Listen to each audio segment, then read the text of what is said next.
ओम शांति।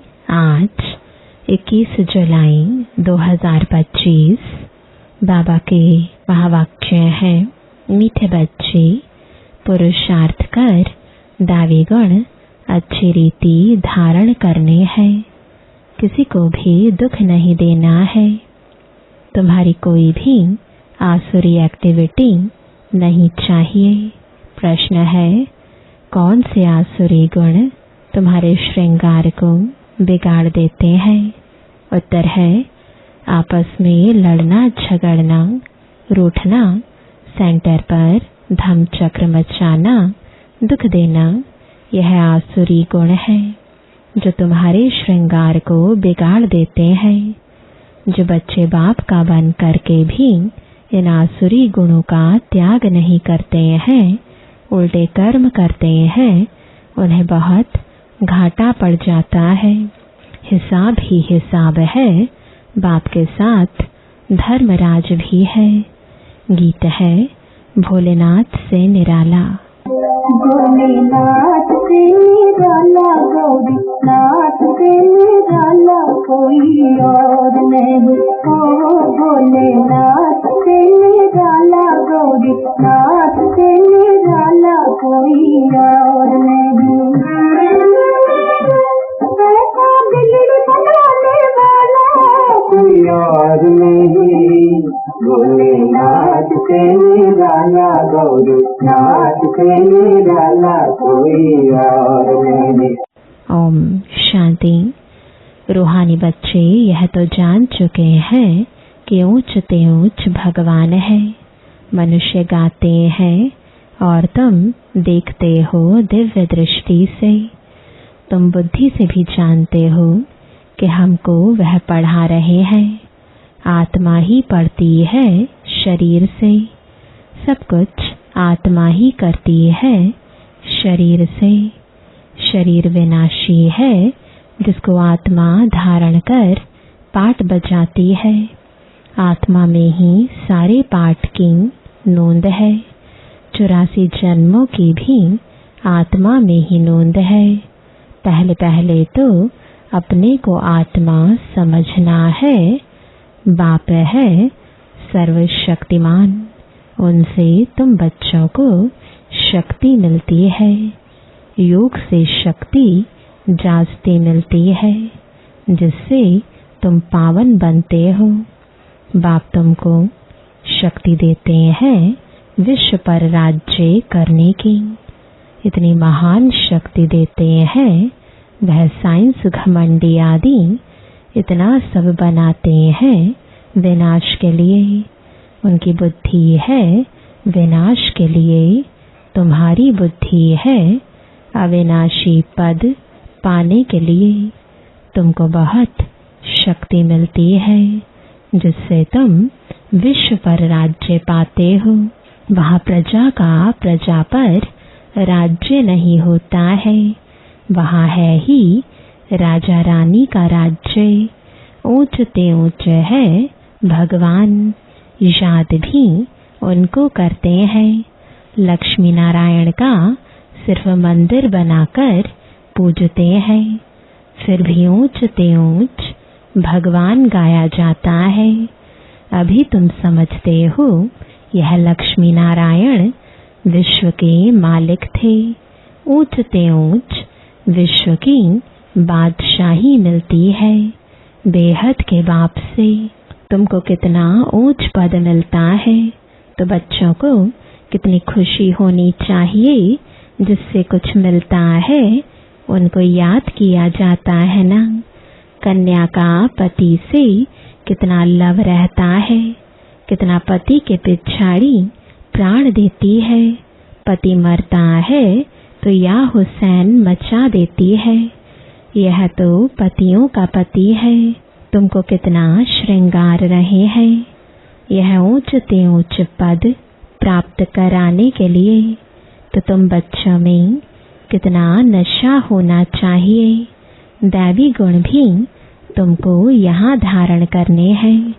बहुतों में अभी तक आसुरी अवगुण है। लड़ना झगड़ना, रूठना, सेंटर पर धमचक्र मचाना। बाबा जानते हैं बहुत रिपोर्ट्स आती हैं। काम महाशत्रु है तो क्रोध भी कोई कम शत्रु नहीं है। फलाने के ऊपर प्यार, मेरे ऊपर क्यों नहीं? फलानी बात इनसे पूछी, मेरे से क्यों नहीं पूछा? ऐसे ऐसे बोलने वाले संशय बुद्धि बहुत है। राजधानी स्थापन होती है ना, ऐसे ऐसे क्या पद पाएंगे? मर्तबे में तो फर्क बहुत रहता है। महतर यानी सफाई कर्मी भी देखो, अच्छे अच्छे महलों में रहते, कोई कहाँ रहते। हर एक को अपना पुरुषार्थ कर दैवी गुण अच्छे धारण करने हैं। देह अभिमान में आने से आसुरी एक्टिविटी होती है। जब देही अभिमानी बन अच्छी रीति धारणा करते रहो, तब ऊंच पद पाओ। पुरुषार्थ ऐसा करना है दैवी गुण धारण करने का, किसको दुख नहीं देना है। तुम बच्चे दुख हरता सुख करता बाप के बच्चे हो, कोई को भी दुख नहीं देना चाहिए। जो सेंटर संभालते हैं उन पर बहुत रिस्पॉन्सिबिलिटी है। जैसे बाप कहते हैं, बच्चे अगर कोई भूल करता है तो 100 गुना दंड पड़ जाता है। देह अभिमान होने से बड़ा घाटा होता है, क्योंकि तुम ब्राह्मण सुधारने के लिए निमित्त बने हुए हो। अगर खुद ही नहीं सुधरे तो औरों को क्या सुधारेंगे? बहुत नुकसान हो पड़ता है। पांडव गवर्नमेंट है ना, ऊंचते ऊंच बाप है, उनके साथ धर्मराज भी है। धर्मराज द्वारा बहुत बड़ी सजा खाते हैं। ऐसे कुछ कर्म करते हैं तो बहुत घाटा पड़ जाता है। हिसाब ही हिसाब है। बाबा के पास पूरा हिसाब रहता है। भक्ति मार्ग में भी हिसाब ही हिसाब है। कहते भी हैं, भगवान तुम्हारा हिसाब लेगा। यहाँ बाप खुद कहते हैं, धर्मराज बहुत हिसाब लेंगे, फिर उस समय क्या कर सकेंगे? साक्षात्कार होगा, हमने यह किया। वहाँ तो थोड़ी मार पड़ती है, यहाँ तो बहुत मार खानी पड़ेगी। तुम बच्चों को सतयुग में गर्भ जेल में नहीं आना है। वहाँ तो गर्भ महल है, कोई पाप आदि करते नहीं। तो ऐसा राज्य भाग्य पाने के लिए बच्चों को बहुत खबरदार होना है। कई बच्चे ब्राह्मणी यानी टीचर से भी तीखे हो जाते हैं। तकदीर ब्राह्मणी से भी ऊंची हो जाती है। यह भी बाप ने समझाया है। अच्छी सर्विस नहीं करेंगे तो जन्म जन्मांतर दास दासियां बनेंगे। बाप सम्मुख आते ही बच्चों से पूछते हैं, बच्चे देही अभिमानी होकर बैठे हो। बाप के बच्चों प्रति महावाक्य है, बच्चे आत्म अभिमानी बनने का बहुत पुरुषार्थ करना है। घूमते फिरते भी विचार सागर मंथन करते रहना है। बहुत बच्चे हैं जो समझते हैं हम जल्दी जल्दी इस नर्क की छीछी दुनिया से जाएं सुखधाम।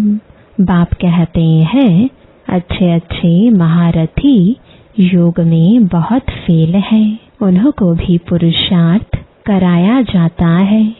योग नहीं होगा तो एकदम गिर पड़ेंगे। नॉलेज तो बहुत सहज है। हिस्ट्री ज्योग्राफी सारी बुद्धि में आ जाती है। बहुत अच्छी अच्छी बच्चियां हैं जो प्रदर्शनी समझाने में बड़ी तीखी है, परंतु योग है नहीं, दैवी गुण भी नहीं है। कभी कभी ख्याल होता है, अजन क्या क्या अवस्थाएं हैं बच्चों की। दुनिया में कितना दुख है, जल्दी जल्दी यह खत्म हो जाए। इंतजार में बैठे हैं, जल्दी चले सुख धाम। तड़पते रहते हैं, जैसे बाप से मिलने लिए तड़पते हैं, क्योंकि बाबा हमको स्वर्ग का रास्ता बताते हैं। ऐसे बाप को देखने लिए तड़पते हैं। समझते हैं ऐसे बाप के सम्मुख जाकर रोज मुरली सुने। अभी तो समझते हो यहाँ कोई झंझट की बात नहीं रहती है।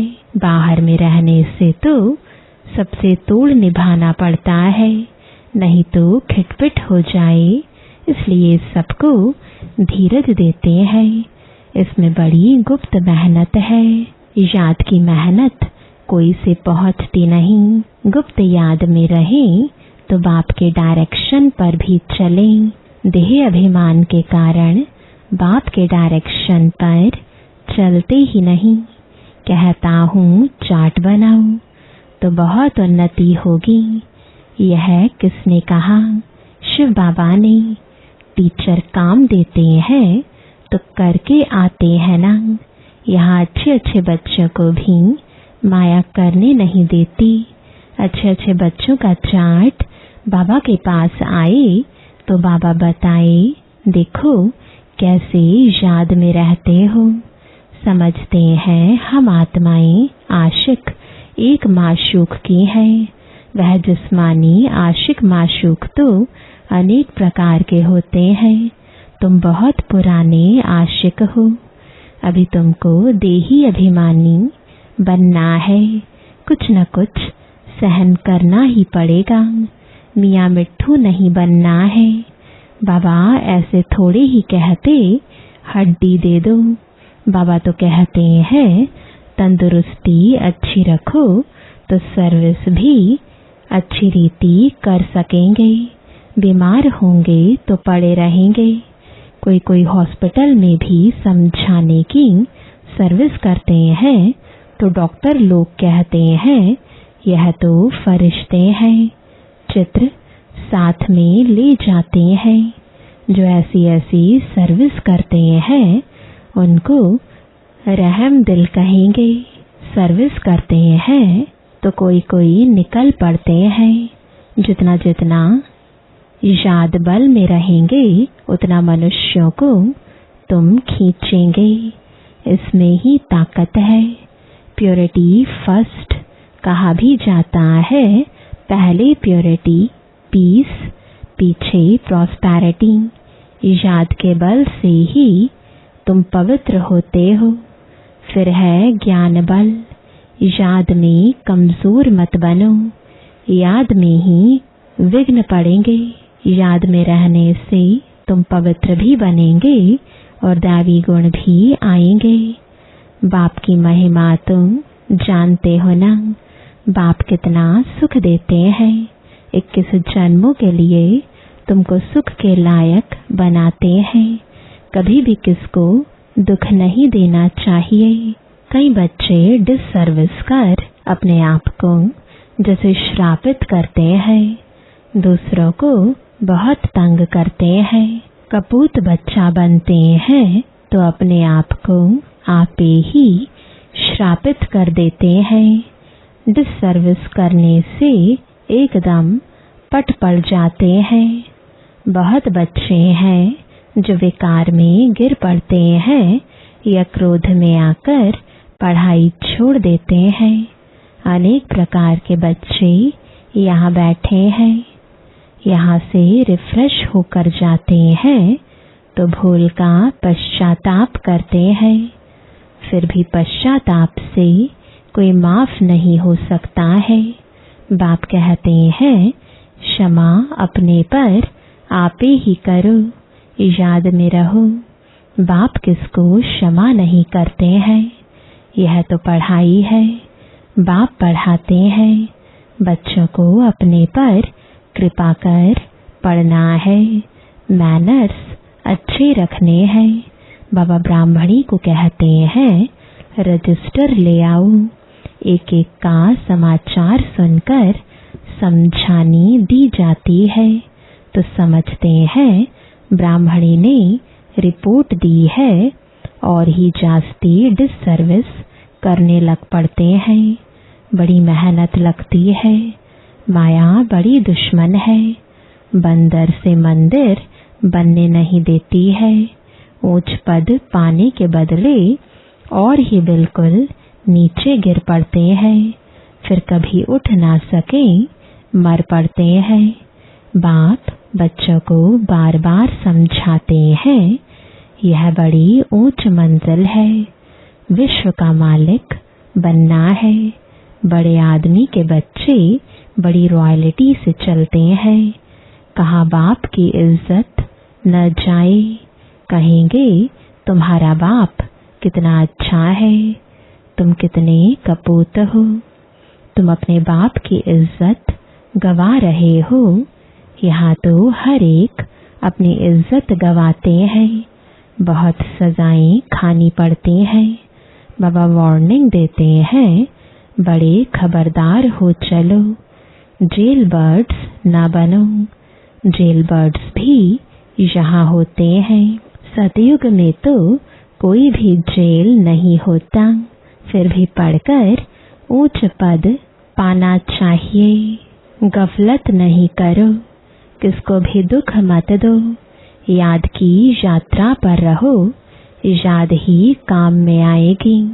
प्रदर्शनी में भी मुख्य बात यही बताओ, बाप की याद से ही पावन बनेंगे।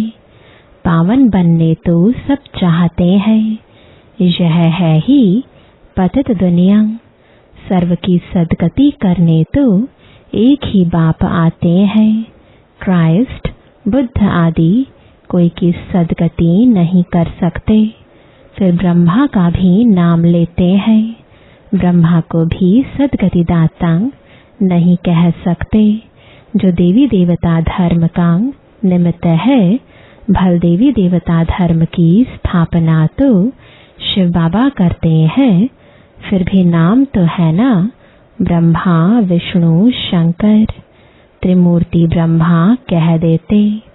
बाप कहते हैं यह भी गुरु नहीं, गुरु तो एक ही है। उनके द्वारा तुम रूहानी गुरु बनते हो। बाकी वह है धर्म स्थापक। धर्म स्थापक को सदगति दाता कैसे कह सकते। यह बड़ी डीप बातें हैं समझने की। अन्य धर्म स्थापक तो सिर्फ धर्म स्थापन करते हैं, जिसके पिछाड़ी सब आ जाते हैं। वह कोई सबको वापस नहीं ले जा सकते। उनको तो पुनर्जन्म में आना ही है। सबके लिए यह समझानी है, एक भी गुरु सदगति के लिए नहीं है। बाप समझाते हैं गुरु पतित पावन एक ही है। वही सर्व के सदगति दाता लिबरेटर है। बताना चाहिए हमारा गुरु एक ही है जो सदगति देते हैं, शांति धाम सुख धाम ले जाते हैं। सतयुग आदि में बहुत थोड़े होते हैं। वहाँ किसका राज्य था चित्र तो दिखाएंगे ना, भारतवासी ही मानेंगे। देवताओं के पुजारी झट मानेंगे कि बरोबर यह तो स्वर्ग के मालिक हैं। स्वर्ग में इनका राज्य था। बाकी सब आत्माएं कहाँ थीं? जरूर कहेंगे निराकारी दुनिया में थे। यह भी तुम अभी समझते हो, पहले कुछ भी पता नहीं था। अभी तुम्हारी बुद्धि में चक्र फिरता रहता है। बरोबर 5000 वर्ष पहले भारत में इनका राज्य था। जब ज्ञान की प्रारब्ध पूरी होती है तो फिर भक्ति मार्ग शुरू होता है। फिर चाहिए पुरानी दुनिया से वैराग्य। बस अभी हम नई दुनिया में जाएंगे। पुरानी दुनिया से दिल उठ जाता है। वहाँ पति बच्चे आदि सब ऐसे मिलेंगे। बेहद का बाप तो हमको विश्व का मालिक बनाते हैं। जो विश्व का मालिक बनने वाले बच्चे हैं, उनके ख्यालात बहुत ऊंचे और चलन बड़ी रॉयल होगी। भोजन भी बहुत कम, जास्ती हबच नहीं होनी चाहिए। याद में रहने वाले का भोजन भी बहुत सूक्ष्म होगा।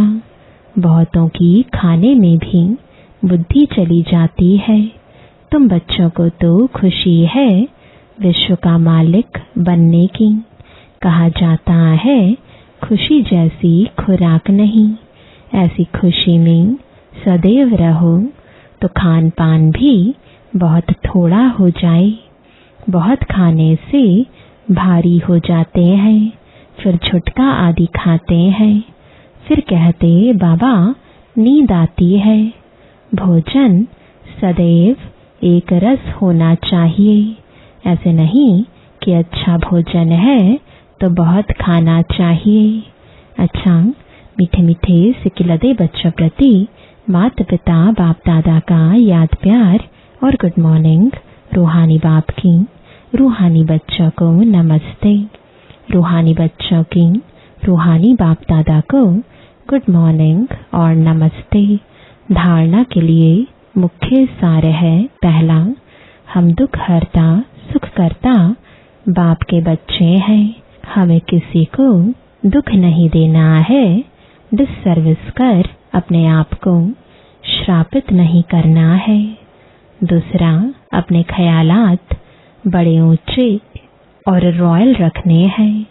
रहम दिल बन सर्विस पर तत्पर रहना है। खाने पीने की हबच यानी लालच को छोड़ देना है। वरदान है, ऑनेस्ट बन स्वयं को बाप के आगे स्पष्ट करने वाले चढ़ती कला के अनुभवी भव। स्वयं को जो है जैसे है वैसे ही बाप के आगे प्रत्यक्ष करना, यही सबसे बड़े ते बड़ा चढ़ती कला का साधन है। बुद्धि पर जो अनेक प्रकार के बोझ हैं, उन्हें समाप्त करने की यही सहज युक्ति है। ऑनेस्ट बन स्वयं को बाप के आगे स्पष्ट करना, अर्थात पुरुषार्थ का मार्ग स्पष्ट बनाना। कभी भी चतुराई से मनमत और परमत के प्लान बनाकर बाप व निमित्त बनी हुई आत्माओं के आगे कोई बात रखते हो तो यह ऑनेस्टी नहीं। ऑनेस्टी अर्थात जैसे बाप जो है जैसा है बच्चों के आगे प्रत्यक्ष है, वैसे बच्चे बाप के आगे प्रत्यक्ष हो। स्लोगन है, सच्चा तपस्वी वह है जो सदा सर्वस्व त्यागी की पोजीशन में रहता है।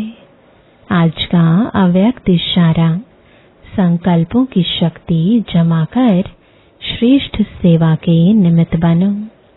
वर्तमान भविष्य का दर्पण है। वर्तमान की स्टेज अर्थात दर्पण द्वारा अपना भविष्य स्पष्ट देख सकते हो। भविष्य राज्य अधिकारी बनने के लिए चेक करो कि वर्तमान मेरे में रूलिंग पावर कहाँ तक है। पहले सूक्ष्म शक्तियाँ जो विशेष कार्य करता है, संकल्प शक्ति के ऊपर, बुद्धि के ऊपर पूरा अधिकार हो, तब अपना भविष्य उज्जवल बना सकेंगे। ओम शांति।